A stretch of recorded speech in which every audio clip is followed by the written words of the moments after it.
Hey everyone, welcome back to Google Workspace Recap, where we review everything new to Workspace every week. My name is Jesse Nolan, my co-host is Steve Larson, and we are here to help you keep up. Happy 4th of July to our American listeners, happy Canada Day to our Canadian listeners, happy Independence Day to our Belarusian listeners. It seems July is the month for independence, so happy independence to everybody. Funny how that worked out. There were a whole bunch of other ones we did not include there. You're welcome. My nerdy shirt of the week comes from Mac Telecom. Our friends Cody over at Mac Telecom, which is another great YouTube channel that I constantly learn a ton from. And apparently, this shirt is now limited edition since it was the first print he'd ever done. Collector's item. The print comes off if you wash the shirt. So, Cody, I'm going to frame it and never wash it again, and it's just going to be a collector's item here. Just wearing it once for this show, and that'll be it. So, I was like one of 3, I think, that actually shipped out. So, wow. Yes, it pays to be early sometimes. And, Steve, I got to tell you, getting the Pixel tablet that I am intending to use as my home device, really, the Pixel line must be an entry drug, because now I have the Pixel 7a as well. Yes, and it was just, hey, hold on. I'm not getting rid of the iPhone. That's, don't want to scare anybody. I'm not getting rid of it. I have iPhones around me too, but I just never use them once I use the Pixel. So, we will see. It may come to pass that I enjoy using this. It is. It's fun, honestly. I converted my IT guy. He's been an Apple fan for, 7-8 years. That's all he's had. And I said, hey, try the Pixel out. And then he was like, yep, you're right. Pixel is the way to go. And it takes a little bit getting used to. 8 years. It's been 8 years since I have used Android. That's what I'm saying. Like proper Android. And now I've got it in my hands. And I got to give credit where credit is due. I have dumped all over Android, or did. Less so recently, but for a long time, dumped all over Android because iOS, the apps just work. And friends over on the iOS side, all right. I mean, fine. I haven't used this long enough to say whether or not that's still the case here, but this is a really solid OS. It has come so far since 2014 when I stopped using it on Android, whatever number flavor that was. The big difference too is also a lot of people are using non-Pixel devices. They're using some flavor of Android from Samsung or someone else, and Samsung I can't touch. No offense to Samsung, but something about the operating system doesn't click with my brain. I don't know. OnePlus was one of my favorite phones when it first came out. I love and that was the the closest thing to like an actual Pixel kind of version of an Android. And but then once the kind of Pixel 3, 4, 5, something like that started coming out, that's kind of when I converted over to Pixel stuff and just kind of. So I had one of the early Pixels, and I switched off the Pixel line. I think I had the Pixel 5, and then I got the OnePlus 1 and the OnePlus 2, and then that's why I switched off of Android. I like 1, 2, 3, 4, 5, 6, 7, I think, till 7. Yeah, so I moved over to iOS at that point, and that's pretty much when I left Android. And every time I touched it, I was like, what am I doing? Like, I don't know where anything is. I don't know how to do this. It changed a lot, but I've now spent quite a bit of time with these, and it's just, it moves. It really, I don't know, there's got to be, maybe it's something in iOS, maybe it's a setting, I don't think so, but it just, everything feels more sluggish on iOS all of a sudden, which is, crazy for me to think because I'm using the iPhone 14 Pro Max, which is literally the most powerful iPhone that's out there. And I mean, it still feels more powerful to me as a device. I'm sure that'll change with time. And, I will probably get to the point where I feel towards phones as I do about computers, where I am operating system agnostic. So the apps I use on them, as long as I know the shortcuts for each operating system, what actual device I'm using is completely irrelevant to me for the most part. So, but I've got, the tablet I've been playing around with it, got 2 different users set up on it with fingerprint recognition, which is nice. And, so the fingerprint recognition allows each user to then log into their own account. Is what happens, right? Little fingerprint thing up here on the top. That's and you just pretty put cool. Your finger on top, and it logs you into. I think it logs you. That's into a really cool your feature. Is that available on any other device? I'm not sure. I'm actually testing it now. I'm not sure it logs me directly. I thought I had read somewhere that it did, but maybe. So it keeps the 2 profiles separate, right? Yeah, completely separate. You can't. Yeah, you can't. Right. That makes. I mean, that's great. It does say when you log in a second account after the primary account that the person who has the primary account, like, it says be careful when using a shared device or something like that. Like, right. theoretically, They kind of have like root access to the device kind of thing. That kind of thing. Yeah, probably is what it is. probably. Right? If I were, if you have physical access to a device, you can do a lot of things with it, right? So right, especially if you're the admin or the primary admin or the only admin. So I don't know exactly what capabilities are there. Theoretically, if I wanted to, have somebody else in my household use it, if I wanted to hack into their account, what that would look like, I don't know. I mean, right now I'm probably just gonna have my account for the kids, and I'm sure we'll start hearing about that stuff though soon. It's. I don't imagine too many teenagers are going to be putting their apps on these things anyway, or logging into their household device. Yeah. So, I don't think they have something to worry about there. But I'm sure that there'll be, husband and wife shared device. Has that already been a thing? Like in, I don't know, divorces or something? Probably. I don't know. Thank God I don't know too much about that, even though I am divorced. I did not have to go down that particular path of, fighting and all that jazz. We'll so that topic altogether over here on this side. Yeah, that's fair. That's fair. Let's go back to nerdy things and technology. But anyway, so I guess it's the entry drug because, it is the 7A, it's the Tensor G2. They both have the same processor, and it feels snappy. It's also my first time using an under-screen fingerprint reader, which is interesting because it does both under-screen fingerprint reading and Face ID or Face Unlock, whatever they call it. Yeah, I don't like that. But it works well. I don't know. The Face ID is kind of weird. I'm not a big fan of that one. So on the iPhone, it's seamless. It's I feel no-brainer. like it's like, I mean, putting a phone in front of someone's face is pretty easy to do if they leave it somewhere. Like sure. Trying to grab their thumb or finger is a little bit hard because you got to move their body to maybe do it, but maybe not. But biometrics, I don't like on the iPhone, their eyes have to be open, so they're going to see. Yeah. Oh, really? Okay. Yeah. So that it doesn't have to. I think was thinking about that. I didn't know if that was an actual thing, like if it recognizes like eyes open type of thing. 100%. 100%. Yeah. Okay.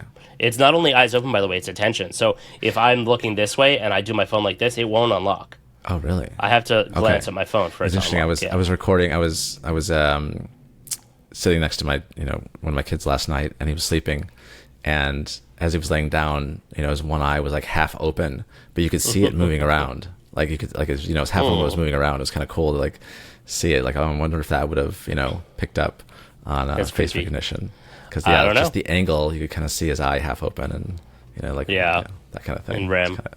Exactly. Yeah, I didn't want to wake him, but I was like, oh, that's what REM sleep is. It's like, when the eye moves around and Yeah, so use Face ID to unlock the phone, and you can say right on here, require attention for Face ID. So. Oh, okay, so it's like a setting for attention. Mm-hmm. Okay, got it. Yeah. Okay, yeah. And that's been like, something where it's like, even if I'm trying to unlock the phone of a person who's driving because they asked me to, change the music or whatever, and then I'd say, all right, quick, glance at it, or we're at a red light, glance, kind of a thing, because we don't want to break any laws here. But it's a great feature, and it's so seamless, and it works extremely well. But on the Pixel 7a, I don't know which one it's using at this point. So there, I just did it, and I didn't have to put my finger on it. I just swiped up, and it unlocked and I saw a little circle over the camera bump in the middle of the screen here. So that, I guess, did Face ID. So I guess if I'm wearing sunglasses, I can use the fingerprint as a backup, or I could do one or the other. I don't know. Yeah. I don't know. Yeah, all the Pixel users are going like, duh, of course it does this. I've always just dumb iPhone users. Yeah, I've always done the fingerprint, and then I always kind of like force pin code lock it sometimes when I don't want. It's always like a give or take, because the biometrics are good when you're like on public transport type of thing, and you don't want someone to see your pin, right? Mm-hmm. But then, the biometrics are not as good when you're around people that you maybe know, and someone's gonna like use it to like unlock it when you're sleeping. So it's like, I don't know. They better not. Yeah, I guess that's where the focus on Face ID comes in. Oh, the other thing that I was very happy to rediscover is the double tap on the power button to launch the camera, and then right under it use the volume rocker to take a picture. Because I do that. Yeah. Like I pull my phone out real fast. I'm a diehard hip holster guy, as nerdy as that makes me sound, from the BlackBerry days. I'm still holding on to it, and so I can pull my phone out real quick. But I still, on the iPhone, I still gotta swipe in order to launch the camera, and sometimes the screen doesn't turn on right away. It doesn't recognize right away, and like with the Pixel, I just click, and I'm in the camera. Like, boom, it's in, and then I can take pictures. It's so fast, and so that is something that I've wished for years. I wished when I had first moved over that there was a way to do that. Like, yeah, sure, you can use the power button, not the power button. You can use the volume rockers to take pictures, which is great. I do use that all the time. But it's the launching the camera seamlessly and easily without touching the screen is something that I would want to do, for example, when wearing gloves.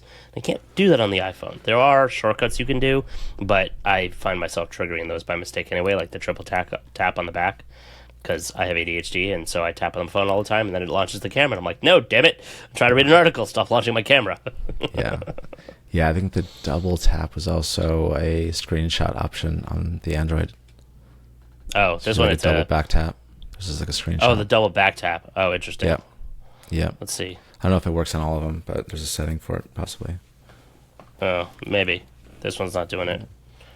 It's better that it doesn't, though, because I'm tapping on the sides of my phone, on the back of my phone, playing with the case, although this I'm not putting a case on, because this is just going to mostly live on my desk. Although, I don't know. Also, I got this at a discount on eBay. It's a $500 phone, and I got it for $375 or something. It's locked to Spectrum, the cell phone carrier MVNO Spectrum. And quite frankly, I don't care. I don't plan on putting a SIM card in it, number one. Number two, I looked up on Spectrum's site, and as long as you own the phone, if you pay for 2 months of service, they'll let you unlock it anyway. So I could just pay $30 and get it unlocked, because it's $15 a month per service, for service. Yeah. But hey, a couple $100 off the phone. Why not? Relatively brand new phone.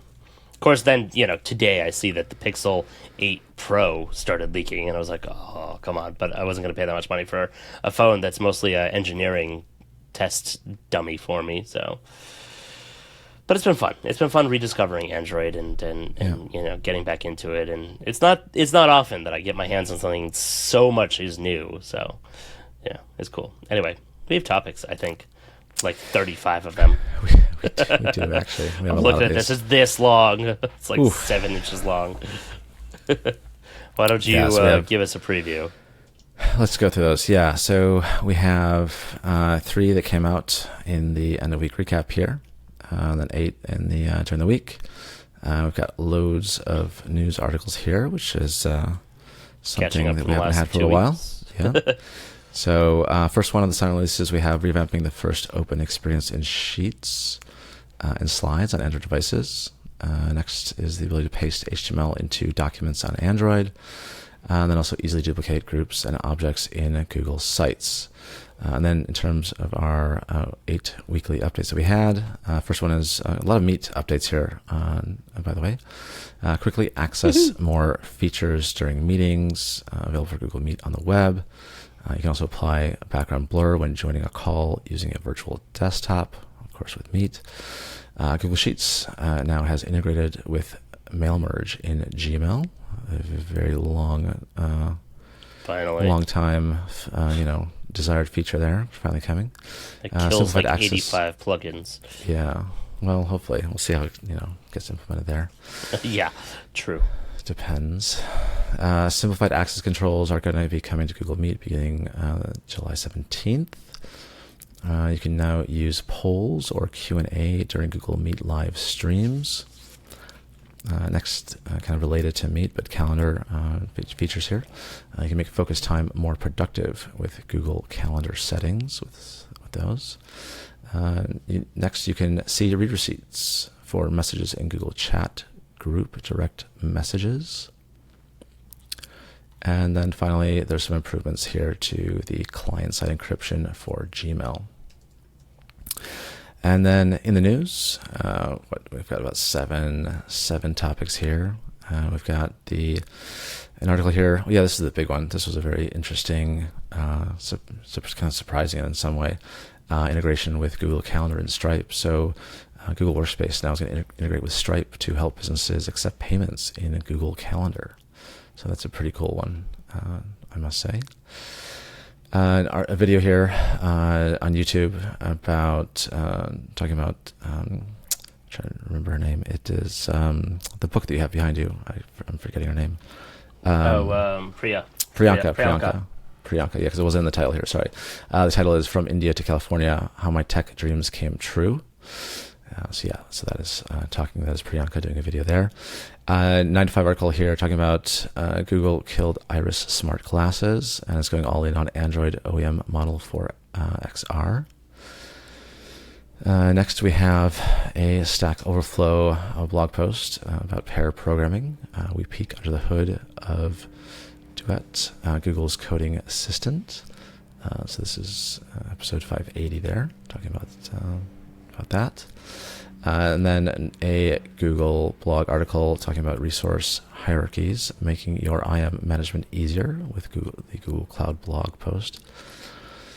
Chrome Unboxed has an article here talking about Google Chat is getting some new tools to help you reply to messages faster, better, and express yourself more. And there's an interesting little update in there that we saw that curious to see if it's going to be coming to Workspace within Chat. So we'll see. And also, or maybe it's this one: 7 new Google Chat features to easily message friends and family. I think it was in that art. It was in that Google. Yeah. It was in that one. That's the one it was. Yes. Yeah. I think it was number 5, if I recall. We were talking about that today a little bit. Mm-hmm. So, yeah. So got a lot to talk about. So revamping the first open experience in Sheets and Slides on Android devices. So there were some recent announcements here around documents and tablet foldables. Now being paginated. And we always get this. I always look this one up. Paginated mode upon first open. So there will now be a more creation-focused experience when first opening the Sheets and Slides app on Android. And they give you a little example here. In the Sheets app, there'll be a larger tap targets, and tapping once exposes the formula bar, tab bar, and contextual formatting toolbar. And then in the Slides app, you will see the film strip on the left-hand side, and selecting on an object exposes the contextual toolbar and an on-screen keyboard. So some nice little enhancements there. Next, the ability to paste HTML into document on Android. Here they're introducing the ability for users to paste copied HTML elements into a document on Android. So you'll be able to copy those to the clipboard and paste the elements into a doc, all while maintaining the formatting elements. Did you do the Slides one? Did I do this? Yes. Yeah. Oh, okay. Yeah. Sorry. I was realizing I don't have Sheets on my new Android tablet to test this, and that I needed to download it, so I was not paying attention. I apologize. Yeah. So I think we've got that. Pasting the HTML, all done there. Last one in the recap post is the ability to easily duplicate groups and objects in Google Sites. So some more enhancements here to the new Google Sites functionality. So site editors can duplicate a section of their site, and the duplicated section appears directly below the section it was duplicated from. And says starting here this week, we're extending the duplicate feature by enabling you to easily duplicate those objects and groups when editing a site. And by starting this week, that was the end of last week, the 30th of June. So whether or not that is out just yet, it could be this week as you are listening to this as released. So that's all of those silent releases. And then in terms of our main releases that we have for the week, first one of many regarding Google Meet is you can now quickly access more features during meetings, now available in Google Meet on the web. So this is a quick action to access those popular features in Google Meet. By hovering over the mouse on the top of the video feed, you'll be able to access video effects such as the immersive backgrounds or some of those fun, interesting filters to bring more kind of interest to those meetings if you can do that. Then also a reframing option to improve some visibility there. So you can also turn off the video feed from other participants using that quick action on their video. And that, of course, can be helpful in situations where you want to focus your attention on different participants. In terms of rollout for this one will be rolling out to rep release domains on a full rollout schedule, 1 to 3 days for visibility, starting on the 26th of June. And then for scheduled release domains, this will be on a gradual rollout up to 15 days for visibility there, starting on the 5th of July. There's a little note here. The quick action menu is available for all Workspace customers. And then the reframing feature is only available to Workspace Business Standard, Business Plus, Enterprise Starter, Enterprise Essentials, Enterprise Standard, Enterprise Plus, Education Plus, Teaching and Learning Upgrade, and Workspace individual customers. And one more. Will also be available to, Google One subscribers with 2 terabytes or more of storage space. First of all, I've already seen this and been using it and appreciated its new easy access location. Yeah. But I was looking at the screenshot here, and it's an animation of a woman sitting in her room, and it reframes to center her, and then she puts on a virtual background. But if you look out the window behind her, I don't know where she lives, but that looks animated to me. It looks a little too fake. What, the it looks original almost one? like before she puts on the virtual background over her shoulder out the window, it looks almost Studio Ghibli style. Really? You know what I'm talking about? I mean... No, you don't see it? But, I mean, she might just live on a farm. She might just live on a farm, but it looks almost like it's comic, like it's drawn. Maybe. I don't know. Could be the But way the interior light looks is doing it. It's pretty funny. real. Oh, the interior looks very, very real. It just looks like there was something behind her in the background that they didn't realize until after they filmed it, and so they replaced it in post or something. I don't know. It looks almost. It could just be washed out, and just the camera she was using, but still, it almost looks. Well, I mean, the next update is perfect if you want to apply some background blur, because you can now apply background blur when joining a call using a virtual desktop. Yes, if you're using a virtual desktop. Yeah. VDI. VDI functionality is now going to be available if you're on those kind of machines. So this is available to... I'm trying to look here for like admin details here on optimization with CPUs, things like that. So it looks like, it will help cut down some demand here on VDIs, CPU, GPU, when this is enabled. And in terms of rollout for this one will be rolling out to rep release and scheduled release domains on a full rollout, 1 to 3 days for visibility, starting on the 26th of June. So should be out already to everyone. That's interesting. It uses local graphics processing to do this. Looks like. That's what it says. Well, it's saying that, for admins, this optimization will help cut down on the demand put on your VDIs, such as CPU, GPU, and memory usage, while helping to improve the meeting quality and performance. For this reason, you may consider removing GPU resources from your VDIs for cost savings. Right. So, I don't know. I mean, I guess there's an interesting balance there in terms of VDIs and the devices that connect into them, of how much power is needed locally versus in the cloud. Yeah, it could be a good case for using Meet on VDIs versus other kind of video conferencing platforms.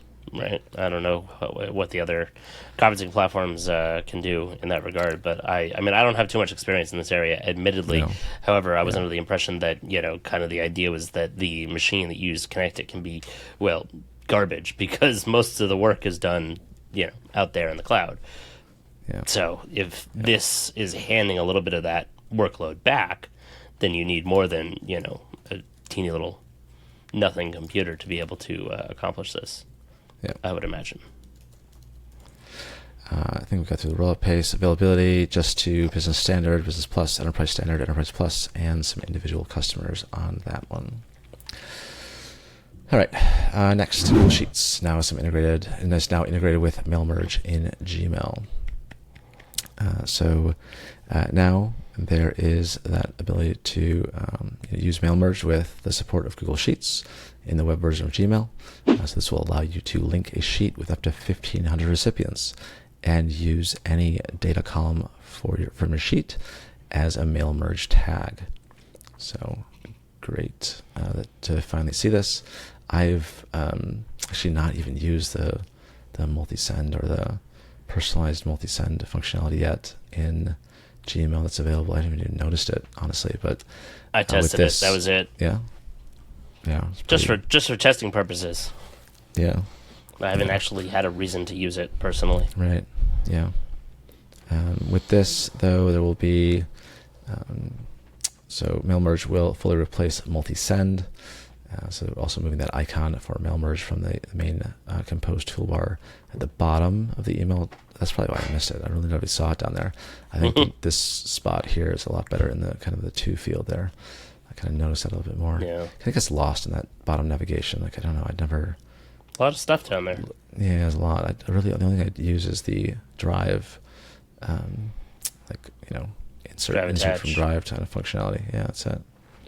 That's it. Well, no, I don't really use attach. I try to never use attach. Nope. Try never to use Smart. it. But with this, so that icon's moving, and you can still use mail merge without linking a sheet using the built-in merge tags. And like multi-send here, mail merge emails contain a unique unsubscribe link for each recipient by default. As Google likes to make sure that you're not using Gmail and the Google Workspace platform for mass mailing purposes. I always get that kind of complaint from companies that are trying to use Gmail to send out 5,000 emails from one user in one day. It's just like, that's not what this is for. It's not what you're... Seriously, please don't. Yeah. Please don't do that. Yeah. So a few notes here around here I'm getting started with admins.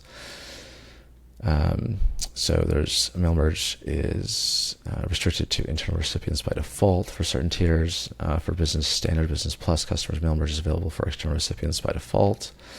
And then for all Workspace editions, you can turn mail merge on for external recipients at the OU or group level.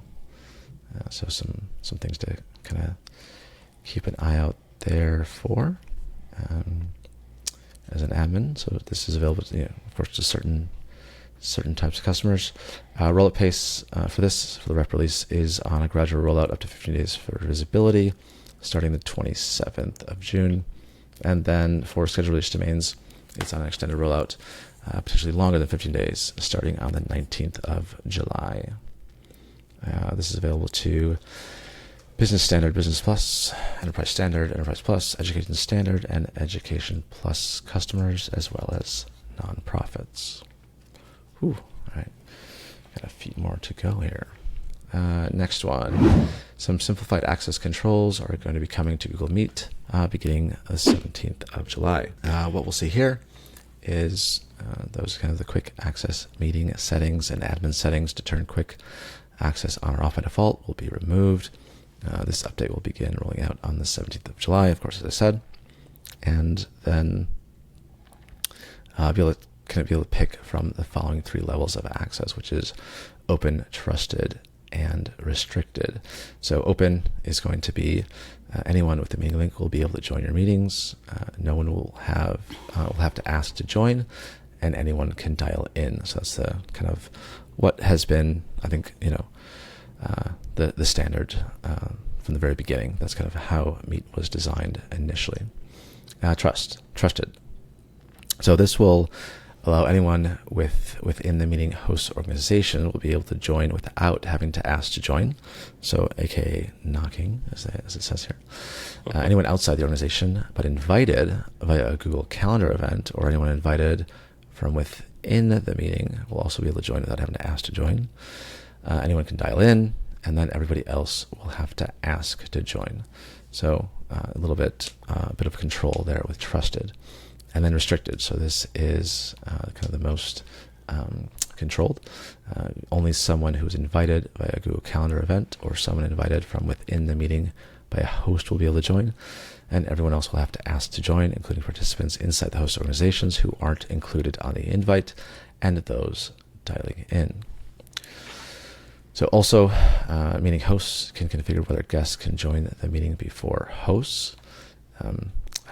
I don't know, this is one of the things that I just like hate about Zoom, right? This is some of the stuff that I don't know, it's such a waste of time. Like I wasted so much time on Zoom calls, and now they're just like bringing all this functionality into Meet in some way. Well, not all of it, but some of it. And I'm glad that it's kind of like buried in the settings, and it's kind of hard to configure because I don't like it by default. I don't know. It's good. I guess it's good that it's there. I'm glad that it's not the default settings. So I mostly just set it and forget it in both platforms. Yeah, I don't know. I think it's just the way, because like Zoom is defaulting to all this behavior. It's just really annoying. I've just wasted so much time trying to join Zoom meetings. Oh yeah. I'll try to join on time or a minute early, and I'm walking or doing something, and I have to be let in, and then if I'm let in, I have to then join the audio, and I have to know. It doesn't like tell me when they've accepted me, so I'm sitting there for like 5 minutes when I could have been listening to something, and I just have to click some buttons and I don't know, I hate Zoom for that. Anyways, just kind of scrolling through. So rollout pace on this one. This one is going to be on a gradual rollout up to 15 days for visibility, starting on the 17th of July for both rep release and schedule release domains. And this is going to be available to all Workspace customers, as well as those with personal Google accounts. All right, more Meet features coming out here. You can now use polls or Q&AS during Google Meet live streams. So pretty, I think, self-explanatory there. Being able to leverage this during the live streams just kind of allows you to interact with that larger audience and interact with them there. I think if you know about the polls and Q&A features, this is just really bringing that into the Meet live streams. And rollout for this one starts the 20th of June on an extended rollout, potentially longer than 15 days for both rapid release and schedule release domains. This will be available to kind of a limited set of customers, those on Enterprise Essentials Plus, Enterprise Starter, Enterprise Plus, Enterprise Standard, Education Plus, and the Teaching and Learning Upgrade customers there only. All right.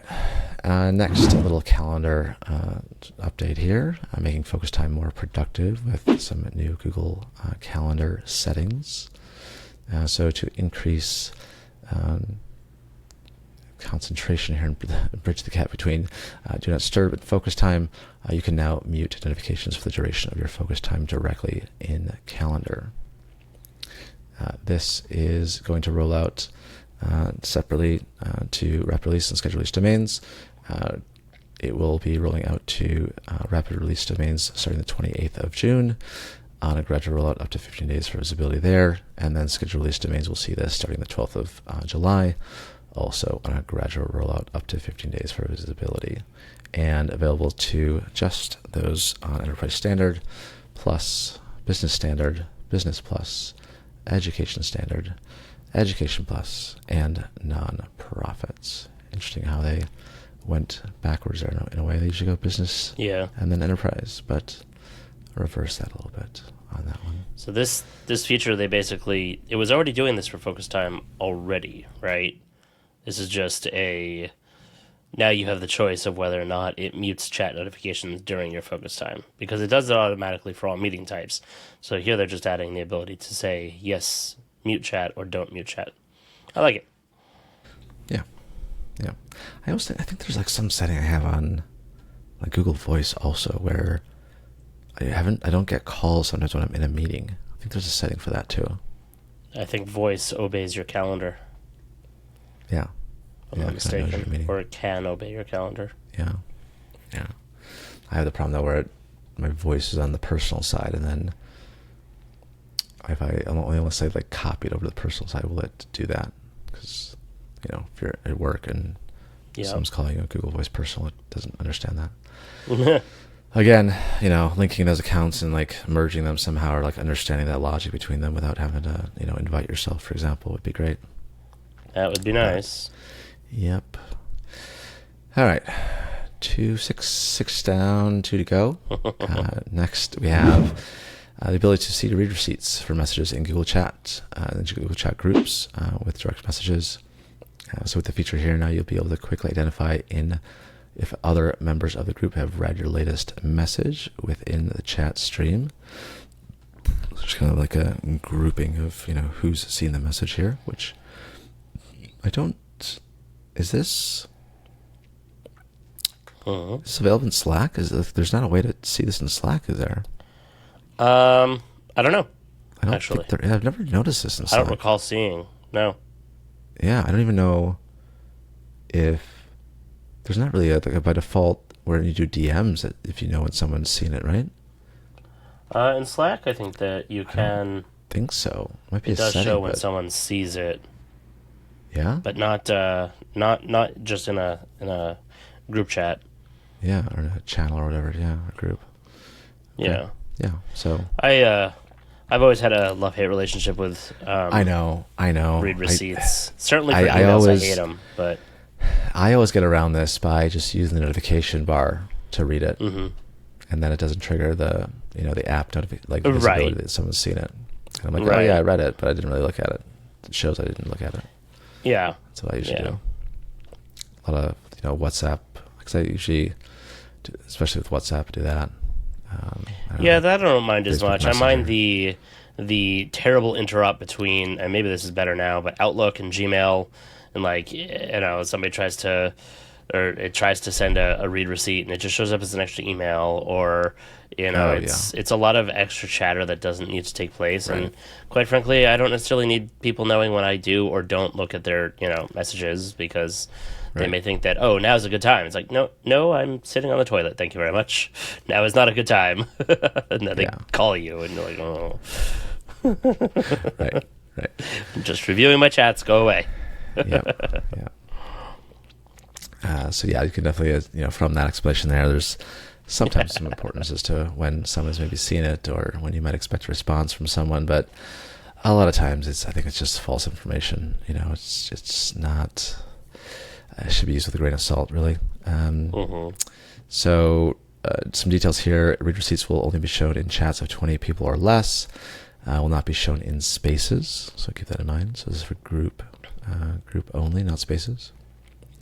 And admin controls for this one, no end user settings. So it's there. Cannot be toggled on or off. So keep that in mind. Rollout for this one will be starting the 29th of June for both wrapped release and scheduled release domains on a gradual rollout up to 15 days for visibility, and available to all Workspace customers as well as users with personal Google accounts. Last but not least, improvements are coming for client-side encryption in Gmail. So 2 new features here coming to client-side encryption, which will help you quickly identify ineligible recipients and any attachments that may be blocked. So when you're composing that message using client-side encryption, any recipient who is not able to receive encrypted messages will be denoted with a red chip, and that email will not be able to be sent until those recipients are removed. So Gmail will block attachments that may spread viruses, messages that may include executable files or scripts. And also, if you receive a client-side encryption message in Gmail, it will automatically check if any attachments are blocked file types. And if those are blocked file types, you will see a warning banner and you won't be able to download the file. So, pretty... As usual. Yeah, I have a kind of a screenshot of, looking at an email that came in with... it came into the Workspace platform, right? You had one user looking at the Gmail message in the Gmail app on their desktop and, say, mobile device. And then someone else, same user, able to, download and view that attachment in Mac Mail and Outlook. And it would allow that, attachment to be downloaded when it was coming through IMAP or that kind of Outlook sync feature. That is a big reason why, if you are using Gmail, Google Workspace, use the client that came with it for the most security. It's that's what it's there for. Rollout pace for this one. This is starting the 30th of June. on a gradual rollout up to 15 days for visibility there on both those rapid release and scheduled release domains. It's coming only to, of course, Enterprise Plus, Education Plus, and Education Standard customers, those with the client-side encryption functionality. Whew. All right. That was a long one.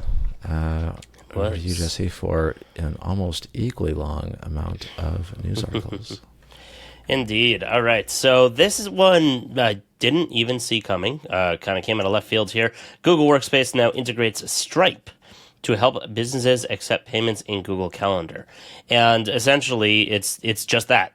Stripe, if you don't know who they are powering like an enormous amount of small to mid-sized business transactions on the internet, and even sometimes bigger businesses transactions, and they make it really easy for stores to check out. They've got great APIs, tap into the information and access your data with them as a business. So a lot of people, it is their favorite. And so essentially what Google is saying, what you can do here is you can allow your customers to book appointments directly through Google Calendar, and once you've set this up, you set a price, and you connect it with you connect your Stripe account, and then you set a price, and then essentially you just offer your clients the ability to book and pay for your services in Google Calendar. So if you're doing consulting or, I don't know, cooking classes or massages, you can have your customers go in and pay directly through Google Calendar. So breaking down the barriers to people getting paid.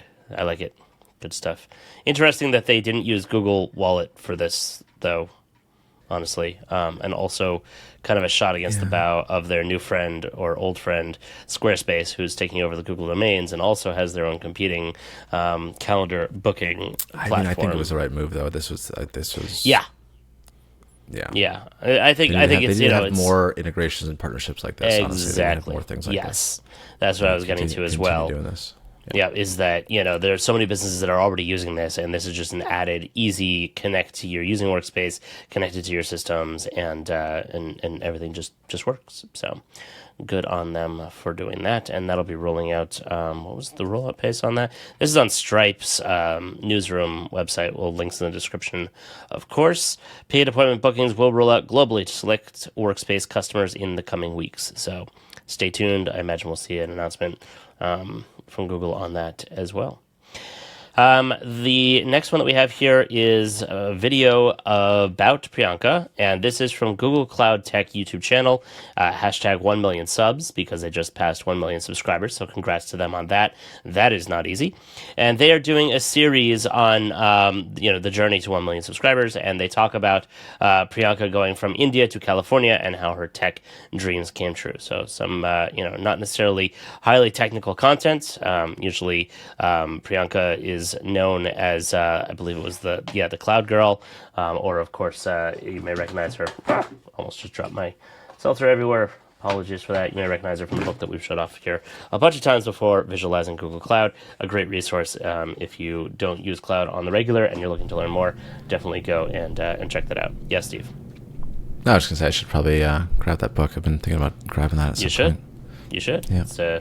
It's great just to, as a refresher as well, even if you are familiar. So, all right. Next up is a report that's from 9 to 5 Google that says Google has killed its Iris smart glasses and is going all in on Android OEM model for XR.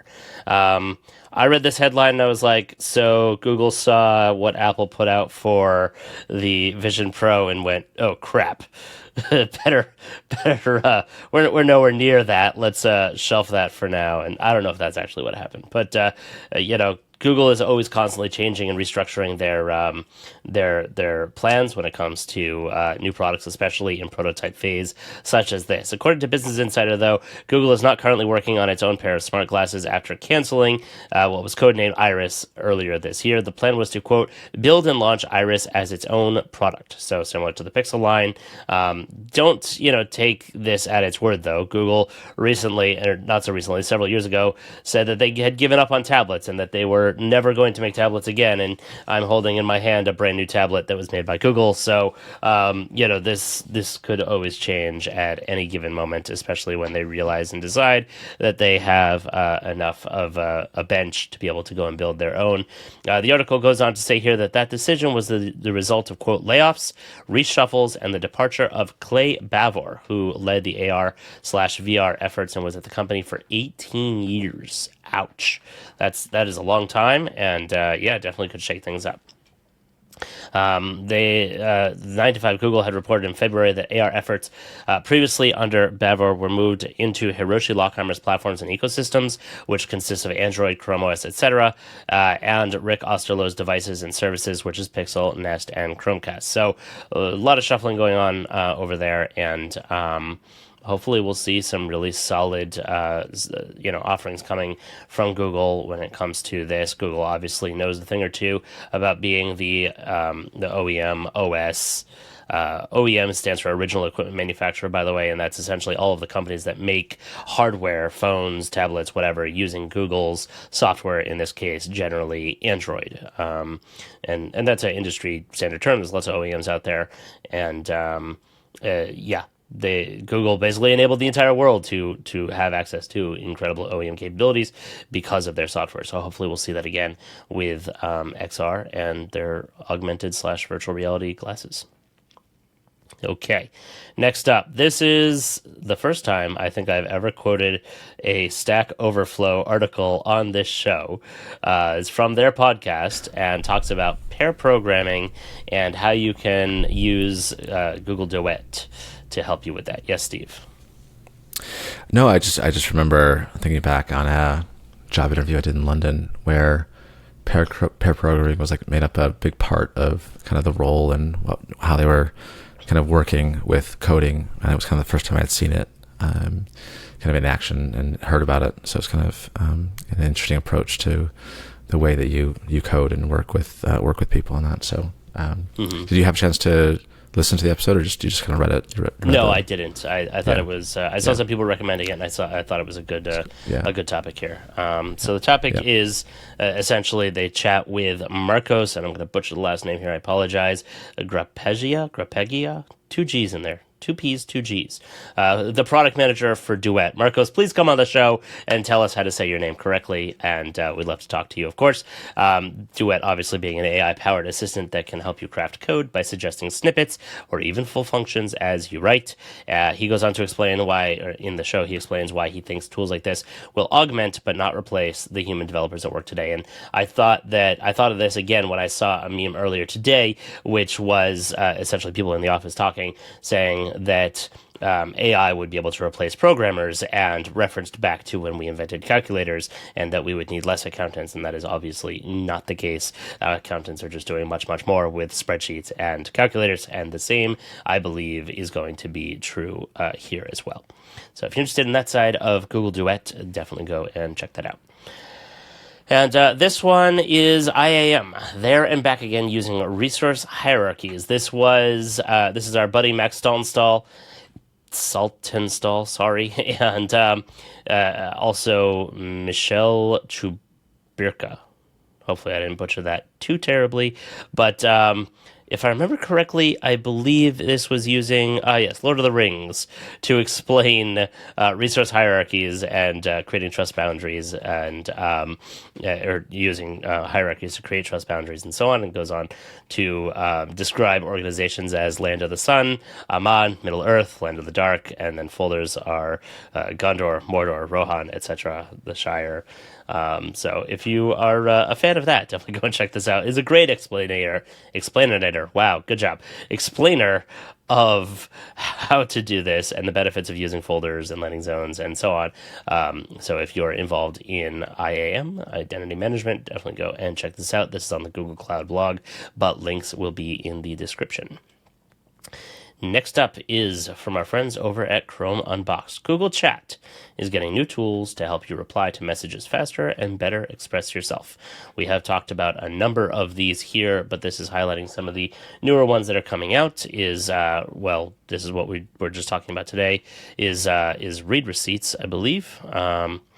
Yep, chat will now show profile pictures of anyone who has seen your messages just below it. This can really help to make sure your employees or students are engaging with your messages and are attentive to what you're saying. But one thing that I really wanted to highlight in here, which has been long requested. Oh, first off with Smart Compose, you all know what that is. That's coming soon. But the feature that has been long requested and is finally arriving that I hadn't really seen written anywhere else, so I wanted to highlight it here, was directly linking to a Google chat message. Yes, you can do it now. Oh, yeah. All of our friends in the various chat groups that I'm in that are talking with the Google team that have been begging for this to become a thing, it is now going to be a thing. Yes, Steve. No, I there was always some level of linking functionality into. Yeah, there was something that I was like able to do. Well, I think the Spaces had links, right? Yeah, sort of. Yeah, you could email yourself. You could forward yourself that one and then sort of link to that. Yeah, sort of. It's a lot better. Yeah, it's always. Of course, you still, the permissions are in place here. You can't just send it to anyone to view. They'll have to be able to view the space and so on.